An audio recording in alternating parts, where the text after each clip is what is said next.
is Iron Man the anchor being of Deadpool and Wolverine? Or is Iron Man the anchor Okay, being that's what of I the Marvel thought. Cinematic Universe, which anchor being is a concept introduced in Deadpool and Wolverine? The fact that you even asked that makes me very happy, and that term has ignited your imagination to even ask that question. It's your final question. Here we Very go. exciting. Thanks, Kev. बोल रहा हूँ कि तुम लोग क्या सोचते हो anchor wing क्या है एमसीयू में?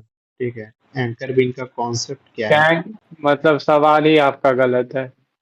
एंकर विंग का कॉन्सेप्ट क्या है वो तो एक्सप्लेन कर दिया गया है ना। फिर भी मतलब क्या क्या सोचते हो, मतलब क्या क्यों ये लोग एंकर विंग कुछ लेकर नहीं के आए? है, कुछ मेरे ख्याल नहीं से है, कुछ मेरे नहीं ख्याल है। से वो लोग मेरे ख्याल से आप नहीं जानना कुछ और चाहते हो, आप कुछ सवाल नहीं गलत रहे हो। नहीं, एंकर नहीं विंग का नहीं, उन लोगों को डालने का कुछ और मतलब था पहले, ठीक है, लेकिन वो लोग वो खिचड़ी पका नहीं सके। कैंग के कांड ठीक के है, बाद हाँ, तो अब क्या करेंगे ये लोग, ये एंकर विंग को यहीं पे खत्म कर देंगे, देखना। मुझे भी लग रहा है। नहीं तो समझे? हमको क्या लगता है पता है, हम इस चीज के बारे में सोचे, ठीक, एंकर विंग क्या हो सकता है पूरा एमसीयू और ये एक्समैन का यूनिवर्स में ये करके, ठीक है। तो हमको लगा कि मतलब जो एक्समैन का यूनिवर्स है, ठीक है, उसका एंकर विंग जिस तरह से वुल्वरीन को बता रहा था, और जिस तरह से थ्रू आउट एक्समैन से लेकर के तुमको एपोकलिप्स तक या फिर तुम बोलो लोगन तक, लोगन सेंटर पॉइंट रहा है हर एक स्टोरी लाइन का, ठीक है। मतलब पूरा स्टोरी लाइन उसके इर्द गिर्द ही इवॉल्व होता है, और वो मतलब इतना इम्पोर्टेंट कैरेक्टर है कि मतलब वो अगर कुछ मतलब जो चीजें टेक प्लेस की है पूरी स्टोरी लाइन में, अगर वो उस जगह पे वो नहीं रहता, ठीक है, तो मतलब वो पूरा स्टोरी लाइन ही नहीं मतलब एग्जिस्ट करता। समझ रहे हो, इस तरह से उस कैरेक्टर को ये लोग डेवलप किए, ठीक। अगर तुम एक्समैन पहला मूवी देखोगे, ठीक है, वो बंदा लेकर के आया था रोग को, ठीक है, एक्समैंसन में। फिर मैग्नेटो को पता चला कि वो एक्सपेंशन में रोप को लेकर के आया, ठीक है। तो रोप का स्टोरी लाइन वहां से स्टार्ट हुआ, ठीक।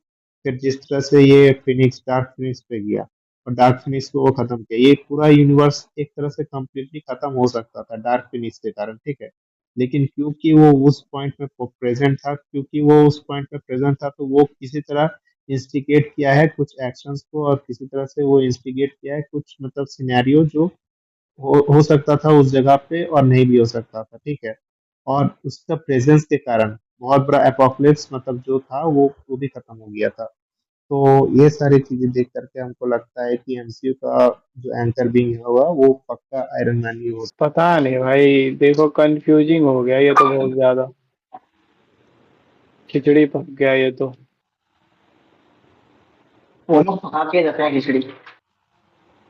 मेरा तो सिंपल सा मानना है, बकचोदी है ये एंकर विंग का कॉन्सेप्ट पूरा, सही है। और कुछ नहीं।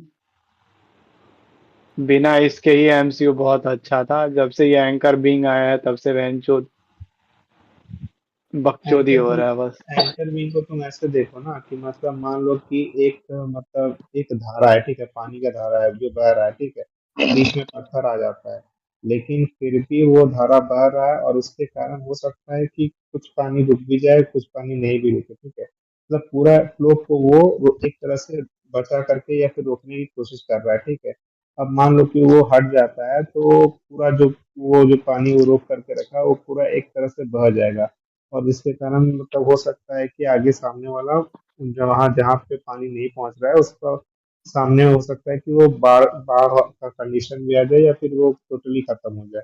उस तरह से देखो चीजों को, जिस तरह से वुल्वरीन को रखा है, मतलब जिस तरह से एक्समैन में दिखाया गया है, वो उस जगह पे प्रेजेंट था जहाँ पे वो चीजें हो रही थी, और उसका प्रेजेंस ही मतलब वो एक्शन को किसी तरह से इंस्टिगेट कर रहा था, या फिर उसका प्रेजेंस वो बड़ा जो एपोकलिप्स आने वाला था उसको रोक करके रखा था, ठीक है, और एक तरह से उसको खत्म भी किया। लेकिन अगर वो कैरेक्टर किसी तरह से खत्म हो जाता है, तो मतलब वो एक तरह से वो एक सिनेरियो में फंस गया, ठीक है। मतलब जो बड़ा जो एक्शन होने वाला था या फिर बड़ा जो कॉन्सिक्वेंस होने वाला था उस सिनेरियो में वो फंसा हुआ है, और उसको वो किसी तरह से रोक करके रखा था, या फिर किसी तरह से वो उससे लिंक था, जिसके कारण वो उस पूरे सिनेरियो का एंकर भी बन गया।